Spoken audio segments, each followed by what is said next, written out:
권 의원 경우에는 예. 좀 저도 좀 너무 황당한데 어떻게 예. 이렇게 그 예. 나온 얘기만 들어보면 예. 그냥 이렇게 대놓고 돈을 받았는지 예. 물론 아직 알 수 없죠. 근데 흘러나온 얘기 자체가 너무 충격적입니다. 전 국민의힘에 제안드리고 싶은 것은 만약에 근거가 없고 그래서 이제 뭐 기각이 된다든지 이렇다면 뭐 당연히 이제 특검이나 정부를 맹공할 수 있겠지만 예. 만약에 이제 이게 뭐 법원이 봐도 상당하다 해서 어떤 결정을 내리게 된다면 국민의힘은 이런 걸 갖고서는 그 저 뭐냐 막 그렇게 그 목소리를 높일 그런 상황은 아니다. 저는 이렇게 좀 말씀드리고 싶어요. 네, CBS 박종현 판승부 한판 브리핑 시간입니다. 자, 오늘도 박성태 실장과 함께합니다. 어서 오십시오. 안녕하세요. 예, 자 우리 곽우신 기자와 그리고 강천 의원님이 지금 오고 계시고, 자 3박 6일간의 일본, 미국 순방을 마치고 이재명 대통령이 귀국을 했습니다. 일단 장동혁 국민의힘 대표 회동을 즉시 추진하라 이렇게 지시를 했는데 강유정 대변인이 이제 공지를 통해서 우상호 정무수석 등에게 장동혁 국민의힘 신인 당대표를 포함한 대통령과 여야 지도부 회동을 즉시 추진하라 지시한 바 있다라고 했고, 영수회담 용어에 대해서 너무 권위적인 시대의 잔재다 해서 그냥 여야 지도부의 회동이다 이렇게 제시를 했습니다. 그리고 장동혁 대표 입장은 아직 공식적으로 제안을 받은 바는 없다. 하지만 정식 제안이 오면 검토를 하겠다. 그리고 오늘 이제 국민의힘이 연찬을 했기 때문에 기자회견에서 여러 사람이 모여서 앉아서 식사하고 덕담을 나누는 것이면 영수회담이라 생각하지 않는다. 정식 제안이 온다면 어떤 형식으로든 의제를 갖고 할지 서로 영수회담에 응할지도 그때 결정하겠다 이렇게 얘기했거든요. 예. 어떻게 보십니까? 사실 약간은 이해가 안 되는 게 예. 어제 정무수석이 네. 우상호 정무수석이 당대표 취임 축하란을 들고 가서 만났죠. 대통령님이 그 여야 다 해서 영수회담을 원한다. 그런 자리를 만들으라고 했다. 미국에 가기 전에도 얘기했다라고 예, 얘기했잖아요.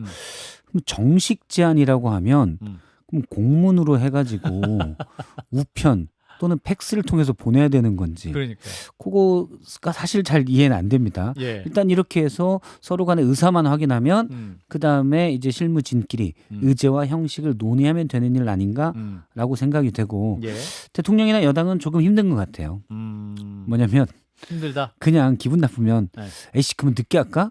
그러고 한 열흘간 일주일간 얘기를 안 하고 있으면 아마 장동혁 대표가 왜 얘기가 없지?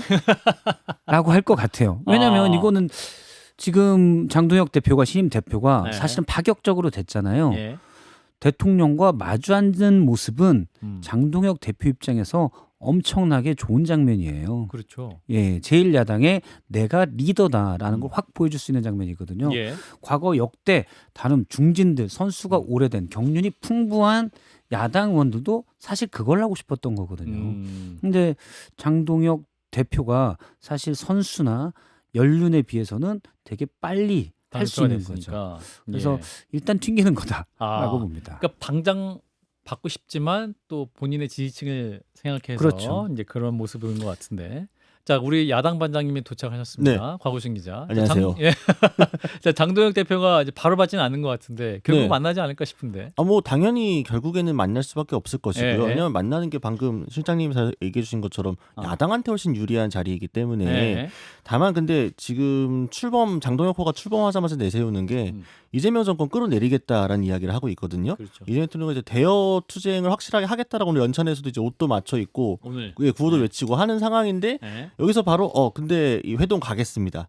라고 해버리면 사실은 모양새도 그렇고 지금 메시지 톤앤 매너도 있다 보니까 일단은 거리를 두면서 내부적으로는 언제 어떤 시점에 어떤 의제를 가지고 만나는 게 제일 유리할까 이런 점을 좀 고민하고 있지 않을까 싶습니다. 약간의 좀 사파 싸움하는 모습도 보여주고 네, 그쵸. 하면서 이제 지지층을 그렇죠. 향한 제스처를 취할 것 같은데, 자 말씀하신 대로 오늘 국민의힘이 중진 의원들과 회의도 주재했고 연찬회도 있었고, 근데 이제 연찬회 자리 전에 이제 중진 의원들과 내부 분열 극복과 당 시스템 개선 얘기가 있었군요. 네, 사실 이제 중진 의원 연석회의가 원래 수요일마다 당대표가 출범을 하면 원래 하는 거였는데요. 예. 오랜만에 열렸습니다. 당대표가 처음으로 이번에 주재를 했고요. 4선 의원 이상의 중진 대상으로 비공개로 회의를 진행을 하는데 이번에 온 의원들 조경태, 안철수 의원도 왔고요. 예. 김기현, 권영세, 나경원, 조배숙, 김도읍, 김상훈, 박덕흠, 박태출, 이종배, 이현승, 한기호 이렇게까지 참석을 했다라고 합니다. 예. 안에서 어떤 얘기를 했냐라고 봤더니 일단 내부 총질 세력에 대한 결단에 대한 이야기는 오늘 나오지 않았다라고 브리핑이 나왔습니다. 예. 그런데 비공개 회동에서 채널A 보도를 보게 되면 당원 게시판 논란 촉발은 부적절하다 이런 의견이 나왔다라고 하는데요. 예. 중진회에 참석한 한 의원은 우리와 생각이 다르기 때문에 결단해라 나가라라는 건 정말 위험한 로드맵이다라면서 이 김민수 최고위원이 소위 말하는 단계 논란 요거 꺼내 든 거는 바람직하지 않다라고 했고 예. 또 다른 의원도 일부 최고위원이 특정인을 거명하며 민망한 얘기가 쏟아지고 있다. 장 대표께서 통합에 대해 어떤 생각 갖고 계신지 좀 말씀해 주시면 좋겠다 이렇게 이야기했다고 합니다. 예, 이 당원 게시판 논란과 관련해서 최고위에서 발언했던 김민수 최고위원 잠시 후에 저희가 직접 만나서 인터뷰를 할 예정이고요. 자, 일단 중진회의 관련 보도를 보면 당대표 경선을 함께했던 그 누굽니까? 조경태 의원과 의원도. 안철수 예. 의원들 같이 그 사진도 뭐랄까 예. 약간 긴장감 있는 모습이 있었는데 어떻게 보셨습니까? 제가 이제 어제도 얘기했지만 아마 장동혁 의원이 예. 전당대회 때는 대표죠. 장동혁 대표가 전당대회 때는 완전한 극우의 모습을 보였는데 예. 약간은 톤다운을 할 거다. 왜냐하면 아마 대선에 당연히 꿈이 있겠죠. 예. 제가 국민의힘 의원 107명 이름을 엑셀로 저장해놨거든요. 쭉 봐도 예. 차기로 뽑힐 만한 분이 별로 없어요.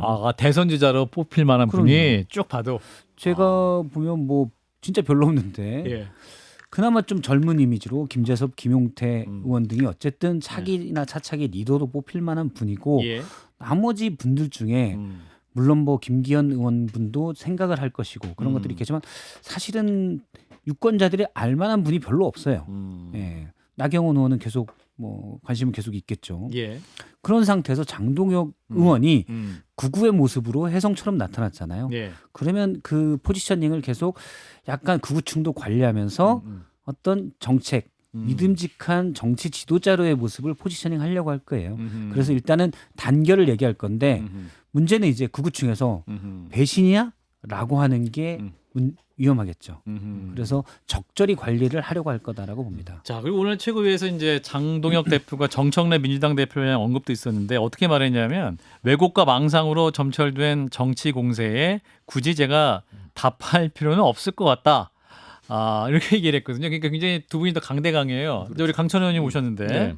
자, 일단 장동혁 대표, 정청래 대표를 언급한 부분 어떻게 네. 보셨습니까? 일단 뭐 좀 전에 강대강이라는 표현이 정확히 맞고요. 예. 또 그다음에 정청래 대표가 그 난을 축하남 보내면서 네. 그걸 당연히 대표실로 보내야지. 그걸 네. 장동혁 그건 개인 사무실로 보냈단 말이에요. 그래요? 네, 택배 기사가 잘못한 건 아니에요? 아니죠. 그거는 아. 저 택배 기사는 전혀 죄가 없고요. 택배 기사한테 그렇게 주소를 잘못 최종 배달지를 잘못이 아니고 의도적으로. 의도적으로. 의도적이죠. 그게 난을 보내면서 왜? 네, 저 뭐 물론 의원이 그러면 정청래 대표도 마찬가지죠. 정청래 네. 대표한테 또 다른 당에서 축하한다면서 예. 정청래 대표 개인 의원 사무실로 보내면 그건 민주당 전체가 좀 약간 좀 그 뭐라 그럴까 화내지 않을까요? 아니 왜 대표실 안 보내고 예. 의원회관에 있는 예. 개인 사무실에 보내냐? 예. 그럼 민주당도 화나겠죠. 그러면 그거는 그러니까 이거는 정청래 대표가 기본적으로 그 송원석 그 비대위원장 때부터 예. 뭐 악수는 사람과 한다는 식으로 뭐 이렇게 하는 것부터가 굉장히 좀 아주 그 문제가 있고요. 예. 그 왜냐하면은 야당 대표가 오히려 그렇게 하는 거는 또 어떤 탄거가 될 수 있는데 예. 집권당 대표는 집권 세력이잖아요. 예. 그러니까 뭐 대통령과 더불어 어떤 국정의 일부가 돼 있는 그런 사람인데 그러니까 국정 현장에서 안 맞을 수가 없어요. 예를 들어 예를 들어 8.15에서도 만나게 되고 그렇지 않습니까? 국가 행사에. 예. 그러니까 어떤 형태로든 야당 대표하고 대화를 안 할 수가 없는 현장이 생기는 되는데 예. 그런 것부터 얼마나 어색해요. 그러니까 저는 이제는 난을 그래도 보냈다는 거를 이제 기회로 우선 기본적으로는 그 정청래 대표가 예. 집권당 대표니까 손을 내밀어야 될 것이고 그다음 장동혁 대표도 이제 지금은 이렇게 지금 난을 제 개인 사무실로 받는 황당한 상황에서 이런 것 같은데 장동혁 대표도 저는 좀 전에 우리 이제 박성태 실장도 얘기했지만은 경선 때 전당 대회 때의 장동혁과 대표가 될 장동혁은 좀 달라질 것이다. 어떤 형태로든 아마도 오늘 저는 굉장히 이제 의미가 있는 게 이재명 대통령이 귀국하자마자 영수 회동 하자고 했으니까 그런 계기들을 통해서 좀 두 사람이 좀 이제는 좀 대화를 복원하는 좀 그런 단계로 가자 이렇게 말씀드리겠습니다. 예, 잠시 후에 이제 김민수 국민의힘 최고위원을 저희가 만나게 되는데 이제 당원 게시판 논란 조사하겠다 이렇게 얘기를 이분이 했단 말이죠. 사실 이게 추진이 되면 뭐랄까요? 또 당의 내분이 더 표면화될 수 있을 가능성이 있어 보이는데 박 시장님. 그럴 수 있죠. 김민수 최고위원이 사실은 친한계로서는 가장 아플 수 있는 대목을 찌르고 들어간 거라고 봐요. 그러니까 사실 당원 게시판 논란이 지난해 터졌을 때부터 뭐 사실은 진실은 모르죠. 예. 왜냐하면 거기에 알만한 사람들이 다 얘기를 안 했기 때문에 진실은 모르는데 많은 사람들이 의심을 갖기에는 한동훈 전 대표의 뭐 가족, 지인 이런 분들이 한 것 아냐 정도 의심은 하거든요. 예. 근데 사실 할 수 있다고 봐요. 저는 뭐 한동훈 대표가 시켰다면 좀 문제가 되겠지만 예. 그럴 가능성은 좀 적어 보이고 그러면 그냥 사과하거나 양해를 구한다라고 하면 넘어갈 수 있는 문제라고 생각해요. 대신 면은 약간 깎이겠죠. 뭐 가족들이 좀 부적절한 행동을 한 것 같긴 예. 합니다. 근데 사실 이 사실관계가 안 밝혀지면 늘 미스테리가 붙으면서 쟁점이 커집니다. 예. 확 커져버렸죠. 예. 사실은 그 다음에 어떤 일이 생겼냐면 자꾸 이걸 친윤계가 파고드니까 그 다음에 친한계가 나온 얘기가 그러면 우리는 김건희 특검법 통과시키겠다라는 메시지였어요. 당시에. 그렇죠. 예. 그게 작년 가을 겨울에 있었던 일입니다. 아마 그거까지 가면서 예. 윤석열 전 대통령이 개헌을 한거 개헌까지 아니냐. 여러 나비의 날개짓 중에 그것도 한 축이라고 저는 생각을 해요. 예. 예. 그런데 이제 그만큼 민감하게 친한계가 받아들이고 있기 때문에 뭐 제 말은 그렇게까지 민감하게 받아들일 일이 아닌데 받아들이고 있기 때문에 이건 예민한 문제가 될 것 같아요. 그래서 김민수 최고위원이 잘 찌르고 들어갔는데 예. 일단 만약 계속 찌르면 예. 당은 경랑에 휩싸일 것이다라고 봅니다. 그렇군요. 자, 일단 한번 곧 오실 테니까 그때 더 구체적으로 여쭙기로 하고. 자, 한덕수 전 국무총리에 대한 구속영장 기각이 됐습니다. 네. 특검에서 이제 입장을 표명했습니다. 뭐라고 말했습니까? 네, 오늘 이 박지영 특검보가 얘기한 걸 보면요. 특검의 구속영장 청구에 대한 법원 결정을 일단 존중한다고 했습니다. 하지만 법의 엄중함을 통해 다시는 이런 역사적 비극이 발생해서는 안 된다는 관점에서 아쉬움이 있다라고 했는데요. 예. 어제 서울중앙지법은 중요 사실관계 및 피의자의 일련의 행적에 대한 법적 평가와 관련해 다툴 여지가 있다라고 영장 기각 사유를 들었습니다. 예, 다툼의 여지가 있다는 것이고. 자, 그리고 약 한 30분 전에 이제 김건희 특검에서 발표를 했는데 국민의힘 권성동 의원에 대해서 통일교로부터 1억 원을 수수한 혐의로 구속영장을 청구했습니다. 어제 사실 13시간 조사받고 귀가했잖아요. 네, 맞습니다. 귀가를 하고 나서 이제 하루도 되지 않았고 바로 신병 확보에 나선 건데요. 예. 어제 이제 오전 9시 47분에 권성동 의원이 출석을 했고 오후 11시 30분에 사무실을 빠져나왔습니다. 예. 일단 기자들의 질문에는 조사 잘 받았다라고만 짧게 답을 했고 뭐 통일교회에서 전당대회 도와달라고 했느냐 아니면 윤영호 전 본부장과 말 맞추기 시도했냐 이런 질문에는 그런 사실이 없다라고 했습니다. 특검팀은 어제 조사에서 50여 쪽 분량의 질문지를 모두 소화했다라고 하고요. 또 JTBC 보도를 보게 되면은 특검팀은 윤영호 전 본부장이 권성동 의원을 만난 당일 통일교 관계자가 찍어놓은 현금 상자 사진을 확보했다라고 하는데요. 예. 이 현금 상자 사진은 권 의원과 윤 전 본부장이 점심 약속 장소에서 만나기 2시간 전에 찍힌 사진이었다고 합니다. 예, 돈을 주면서 어떤 돈을 줬는지 박스 사진을 찍어놨던 거네요. 통일교 측에서는 그러니까. 예, 그거 정도도 이제 특검팀이 갖고 있는 것이고.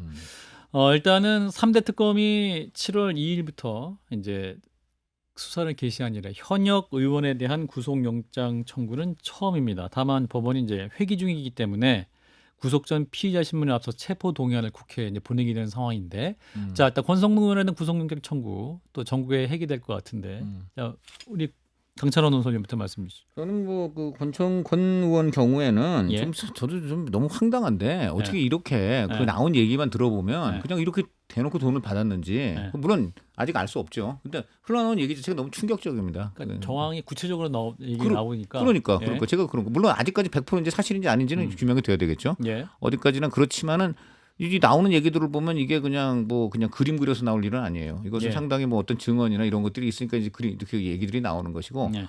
아직까지 사실 여부를 제가 단언할 수는 없지만 이런 의혹이 있는 것만으로도 권성동 의원의 경우는 또 윤핵관 아닙니까? 예. 그리고 어떻게 보면은 정권 초기보다 정권 말기 들어서 이분이 더 굉장히 힘이 많이 세져갖고 원내대표도 했고 그랬나요? 쌍권 체제 그렇지 않습니까? 쌍권 그러네요. 체제잖아요. 그러게 쌍권 체제인데 사실 권영세 대표 예. 비대위원장인가요? 권영세 비대위원장. 비대위원장하고 이제 권성동 원내대표인데 많은 분들이 예. 정말 실세는 권성동이다. 원내대표다 이런 예. 얘기가 나왔지 않습니까? 이런 예. 정도인데 이분이 이런 식으로 해서 더군다나 이제 국민의힘이 의원 중에서 가장 먼저 근데 가장 실세였던 사람이 예. 이렇게 됐다는 것은 이 자체로 다 그 물론 이제 최종적인 여부는 법원의 판단이겠습니다만은 이 자체로 굉장히 국민의힘에 또 큰 타격이 될 것이고 전 국민의힘에 제안드리고 싶은 것은 만약에 근거가 없고 그래서 이제 뭐 기각이 된다든지 이렇다면 뭐 당연히 이제 특검이나 정부를 맹공할 수 있겠지만 예. 만약에 이제 이게 뭐 법원이 봐도 상당하다 해서 어떤 결정을 내리게 된다면 국민의힘은 이런 걸 갖고서는 막 그렇게 그 목소리를 높일 그런 상황은 아니다. 저는 이렇게 좀 말씀을 드리고 싶어요. 그 체포동의안 처리에서 국민의힘도 뭐 결사반대 뭐 이런 것보다는 아니 왜냐하면 바로 그런 부끄러운 모습을 민주당이 보여줘 왔지 않습니까? 예. 아마 기억날 겁니다. 이재명 당대표 시절에 계속 그 체포동의안 그런 거 거부해가지고 예. 더불어 방탄당 그렇지 않습니까? 그러니까 그런 것을 방탄의 힘이 되기 전에 그렇죠. 방탄당이 되기 전에 예. 국민의힘은 본인들이 그렇게 비판해 왔던 민주당의 투가 돼서는 안 된다 이렇게 봅니다. 예, 박 시장님 국민의힘은 지난해 총선 때 공천을 하면서 체포 동의안을 할 때 포기하겠다. 포기하겠다라는 걸 각서를 받고 했기 때문에 예. 일단 쉽지 않고요. 아하. 근데 약속은 쉽게 잊혀지는 세상이기 때문에 일단 저항은 할 것 같아요. 예. 그런데 많은 공감대를 얻겠냐 그리고 국민의힘 의원들이 예. 107명이 똘똘 뭉치겠느냐 아닐 것 같습니다. 아하. 일단 이제 영장실질심사를 받게 될 텐데 저는 체포동의안은 뭐 아무 문제가 없는 것 같아요. 과반이 되니까 사실은 과반이면 되죠. 예.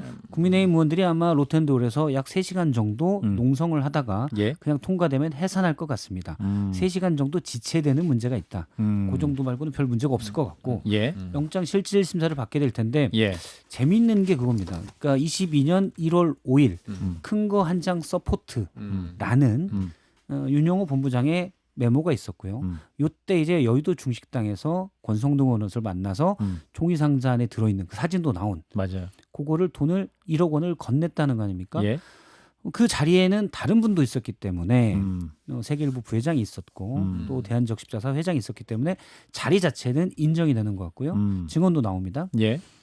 돈을 줬냐? 그건 이제 준 사람은 줬다 그러고 받은 사람은 안 받았다 그러는 거잖아요. 예. 근데 재밌는 게 그 뒤에 2시간 뒤쯤 문자를 보냅니다. 윤영호 본부장이. 이것도 보도가 된 건데 예. 권성동 의원에게 적지만 후보님께서 요긴하게 쓰시길 바랍니다. 근데 답장이 안 나와요. 아하. 근데 상식적으로 답장이 나올 것 같잖아요. 그리고 문자를 보내는 게 있다면 이게 만약 통신사의 통신 에러로 전달이 안 된 게 아니라면 예. 돈이란 걸 안 받았다면 권성동 의원이 무슨 헛소리냐? 뭘 요긴하게 쓰라는 거냐? 그러니까 뭐 어떤 만약에 안 받았으면 무슨 얘기하신지 모르겠는데요라는 어떤 대답도 없다. 그렇죠. 예. 무슨 말씀이시죠? 그러니까 대답이 없는지 있는데 특검이 안 밝히고 있는지는 모르겠어요. 아하. 근데 지난번 김건희 씨가 예. 그거 모조품인데요 했는데 예. 자수서 있는데요 예. 한 것처럼 예. 그런 식으로 나올 수도 있다. 진품을 보여주기도 하고. 근데 문자가 그 뒤에 나온 문자가 만약 어떻게 되는지가 그 좀 특검이 어떤 궁금합니다. 자료건이 명확하지 않은 상황이기 그렇죠. 때문에. 현재는 모르죠. 그래요. 근데 아무 대답이 없었거나 또는 고맙습니다라고 했거나 고맙습니다라고 했으면 사실은 받았다는 증거가 되잖아요. 그러니까요. 네, 예. 그거는 피할 수가 없을 것 같고 그리고 상식적으로는 만약에 뭐 대답이 없었다면 그냥 무시했을 수도 있는데 상식적으로 만약 정말 안 받았으면 무슨 소리입니까? 이게 상식적인 대응 아닙니까? 화구신 기자는? 그 불체포특권 포기 서약서 네. 2023년에도 사인해가지고 이렇게 기자회견 따로 하셨거든요. 권성동 국민의힘에서. 국민의힘에서. 그래서 바로 그게 또 권성동 의원이네. 네, 그때도 같이 하셨기 때문에 그 도장 찍고 그때 사인하신 거 있어갖고 일단 아이고. 그거를 보여주실 대로 예. 하는 게 어쩌냐. 내가 사실 어제도 진술 거부권을 행사하지 않고 진술을 충실하게 13시간 조사 받았어요. 네, 하고 50여 페이지 다 소화했다는 거 아닙니까? 예. 정말 자신 있으시면은 법원 가서 확실하게 어제처럼 소명하시면 될 것 같습니다. 국민의힘은 이거는 그 어떤 정치 탄압이라는 논리를 하기 전에 국민의힘은 어쨌든 이것은 분명히 당연히 법리와 증거로 봐야 될 것이고요. 예. 만약에 두 가지로 보겠습니다. 만약에 이게 봐도 증거가 굉장히 허술해서 이거는 진짜 이분이 돈 받았냐의 여부보다는 정치 탄압에 좀 그런 이해 안 게 된다 분명히 싶으면 하면은 그때는 모르겠으나 그렇지 않고 이거는 그러니까 정말 증거나 이런 게 그럴듯하다 한다면은 아까 장현이 말한 대로 네. 그 약속을 지켜야 되고요. 예. 그다음에 그렇게 함으로써 민주당을 부끄럽게 만들어야 돼요. 민주당이 야당 시절에 얼마나 저 체포동의안을 남발하고 방탄당이 됐습니까? 예. 그때 저도 기억이 나는데 정말 방탄 이러는 거 갖고서 사설 쓴 기억이 너무너무 많이 납니다. 그러니까 민주당 국민의힘은 예. 그렇게 이번에 딱 상식적인 대응을 함으로써 그 여당을 부끄럽게 하는 그런 오히려 좀 해야 될 거라고 보고 그리고 저는 한 가지 아까 예. 먼저 우리 박우신 기자가 잘 브리핑을 한 한덕수 전 총리 기각 문제. 예, 기각 문제. 이거 특검이 말이죠 굉장히 좀 잘못했다고 생각해요. 왜냐하면 방조죄라는 게 이제 핵심인데 그 방조죄가 한마디로 이제 쉽게 말하면 총리가 대통령의 잘못된 결정을 하여간 끝까지 막았어야 되는데 안 막았다. 안 막았다는데 그런 논리로 하면요. 그 앞으로 저 어떤 대통령이나 저 고위 관계자가 잘못한 결정 내리면 밑에 사람들 무조건 다 왜 못 막았어 해가지고 전부 다 깜빵 들어가게 돼 있어요. 그러니까 이걸 지금 판사가 뭐라 그랬어요.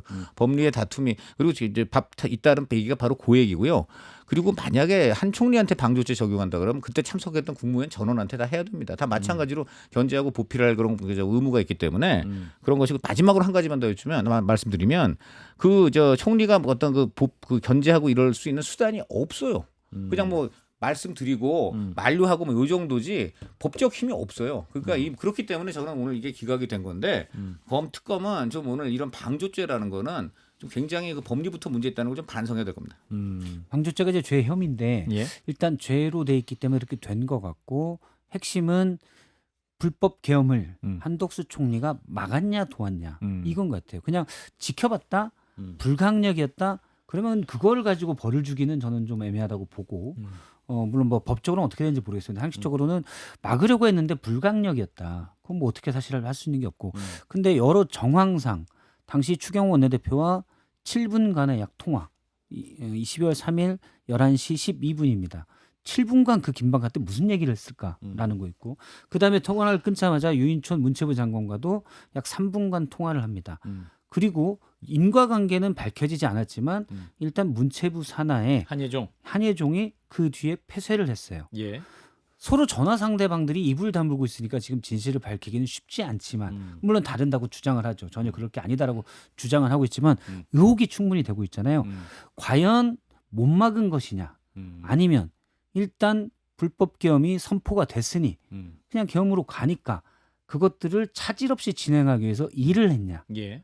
저는 국무위원들이 그러니까 윤석열 전 대통령과 김영현 장관 이 두 분은 이제 제정신이 아닌 분들이니까 그럴 수 있지만 나머지 분들은 설마 그랬겠어라고 생각을 했는데 예. 박성재 법무부 장관도 교정본부에게 자 수용자가 늘어날 수 있으니 교정 여력이 얼마나 되는지 수용 여력이 얼마나 되는지 검토해봐라. 이분도 그러면 계엄을 인정하고 그 상태를 유지시키려고 한 거예요. 저는 이런 분들이 많았다는 것. 이상민 장관도 단전단수 처음에 의혹이었는데 맞잖아요.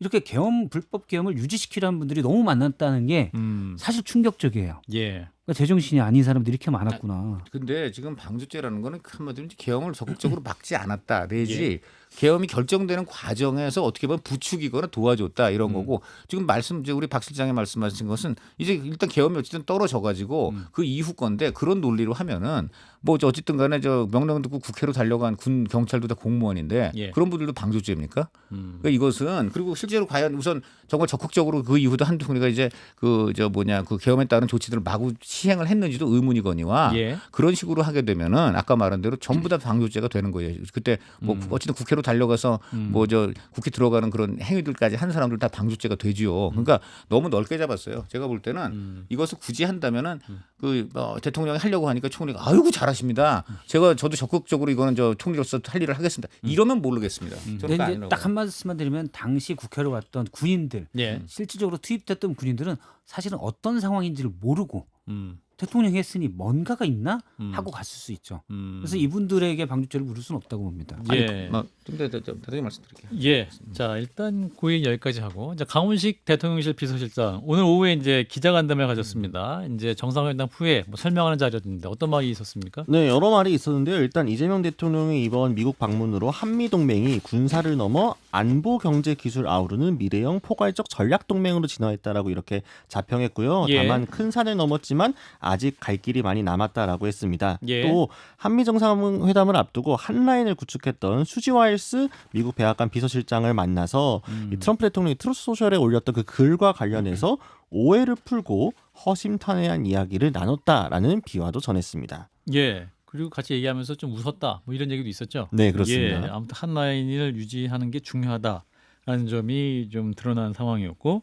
자 이런 가운데 북한의 김정은 국무위원장 9월 3일 중국에서 열리는 전승절 행사에 참석할 예정이죠? 네, 맞습니다. 일단 중국에서 오늘 참석자 명단을 발표하면서 김정은 위원장이 포함이 됐고요. 예. 우리 정부도 이 방중 계획을 미리 알고 있었다라고 합니다. 예. 강훈식 비서실장이 관계 기관을 통해 알고 있었고 오늘 발표될 거란 얘기도 아침에 보고를 받았다라고 했습니다. 예, 자, 일단 강훈식 비서실장 오늘 한미 정상 관련해서 여러 가지 브리핑을 했습니다. 주의 깊게 들으신 게 있으십니까? 예, 전 정말 중요한 역할을 했다고 봐요. 그리고 예. 특히 수지 와이스 비서실장과 한라인을 구축한 거는 상당히 잘했다. 왜냐하면 트럼프 대통령이 지금 글로벌 일진인데 특히 이 트럼프 대통령 본인이 예. 부정선거론자잖아요. 그리고 인종차별주의자이기도 하고 예. 그리고 마가 내에 많은 또 주요 세력이 예. 또 약간 극우적 시각을 가지고 있고 우리나라 특히 정부 현재 정부에 대해서 상당히 안 좋습니다. 그래서 그 고든창이나 모스탄 지난번에 왔던 모스탄 교수 같은 분들이 딱 그런 분들이거든요. 예. 이런 분들이 트럼프 대통령의 귀를 위협하고 있어요. 음. 그래서 커트를 해야 되는데 이 마가를 관리하는 게 수지 와이스 실장인데 이분에게 직통으로 해서 상황을 좀 가짜 뉴스를 막을 수 있는 길을 만들었다는 건 대단히 중요하다고 봅니다. 예. 강찬원 의원님. 여러분 당연히 이제 뭐 한라인이야 비서실장끼리 했다는 건 그 자체로 이제 의미는 박 실장이 잘 얘기했고 예. 이 배경이 왜 이러냐 결국은 이제 보면은 대통령이 아예 얘기를 했잖아요. 교회에 대한 급습. 뭐 이런 주한미군 기지에 대한 수색 이제 이런 건데 특히 교회에 대한 급습 이건 사실 저희 정상회담에서 이 문제가 나온 게 좀 뜬금이 없다 생각이 들 텐데 결국은 이 굉장히 눈에 띄는 게 그 이후에 우리나라 특검들이 다 성명 내고 뭐 그런 게 아니다 말이야 오해다 이런 게 전대미문의 일입니다.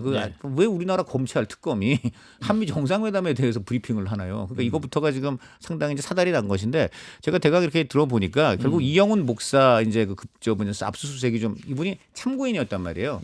참고인에 대한 압수수색을 한 것도 굉장히 무리한 짓이고 듣기로는 그 직전에 민주당이나 우리 지금 현재 그 여권에서 이 이영훈 목사가 누구랑 친하냐면은 트럼프 아들하고 친합니다. 트럼프 주니어. 두 번이나 그 트럼프 아들이 왔었어요 작년에. 그리고 그다음에 이분이 또 핵심이 뭐냐면 거기에 그 폴라 화이트라는 그 대각관에 아예 그 거주하면서 거기서 대통령을 그 신앙을 이끄는 그 여성 목사하고 되게 친해요. 이 여성 목사 굉장히 트럼프의 영향이 강합니다. 트럼프를 위해서 매일 기도도 해주고 이러기 때문에 이런 연이 있는데 결국은 이영훈 목사 측에서 이렇게 그 압수수색을 당하니까 이런 얘기가 당연히 그 트럼프 아들이나 폴라 화이트 목사한테 들어갔겠죠. 그래서 이것이 당연히 우리 아들도 친근하고 폴라 화이트 목사도 잘 아는 한국의 대형 교회에 이런 식으로 말도 안 되는 공격이 들어갔다라는 것이 보고가 된 것 같아요. 그래서 트럼프 대통령이 이제 그렇게 올린 것인데 이것에 대해서 이제 결국 상황이 심각하다. 판단을 해서 결국 이제 강훈식 실장이 이거는 국내 정치 담당인데 그 국내 정치 담당이 아예 그냥 들어가서 그쪽 국내 정치 담당을 하는 비서실장과 만난 거죠. 이런 것들 자체가 굉장히 그 좀 이례적인 것인데요. 그래도 그나마 어느 정도 좀 얘기가 돼서 오해가 풀렸다는 것은 다행인데 저는 앞으로 그렇기 때문에 특검이 이제 수사하다가요 그 무슨 교회와 관련되거나 그러면 이제 앞으로 하면 못할 것 같아요. 그러니까 특검이 좀 신중했어야 된다고 저는 봐요. 왜 그러냐면 참고인이었거든요. 거기에 대해서 딱 한 말씀 하시면 예를 들어 통일교회 이영훈 목사가 트럼프 측과 통일교는 아닙니다. 죄송합니다. 순복음교회입니다. 죄송합니다. 잘 지적해 주셨어요. 죄송합니다. 여의도 순복음교회 이영훈 목사가 예를 들어서 트럼프 측과 친하다고 해서 취해 복권이 된다? 그건 있을 수 없는 일이죠. 이번에 이재명 대통령이 한 것처럼 사실관계를 알려주면 될 일이다. 그리고 이제 전승절이었다는 거. 참고인이 압수수색 당하기는 굉장히 이상한 일입니다. 정승절 관련돼서 짧게 말씀해 주세요. 원래 안 물어보려고 그랬죠. 물어보세요. 물어보시면 말씀하세요. 왜냐면 김정은 위원장이 가잖아요. 박지원 의원이 가거든요. 의원실 국회의장 가고 무슨 일이 일어날지 봐야 되겠다. 트럼프식으로 얘기한다면 무슨 일이 일어날지 한번 지켜보시죠. 큰 게 올 수도 있겠군요. 참고로 박지원 의원은 과거에도 남북 정상을 추진하면서 대북 송금을 한 혐의가 인정돼서 옥살이를 한 분입니다. 알겠습니다. 본인이 그런 행동을 다시 재현하진 않으실 거라고 생각합니다. 자, 한판 브리핑은 일단 여기서 마무리합니다. 곽우신 기자 고맙습니다. 감사합니다.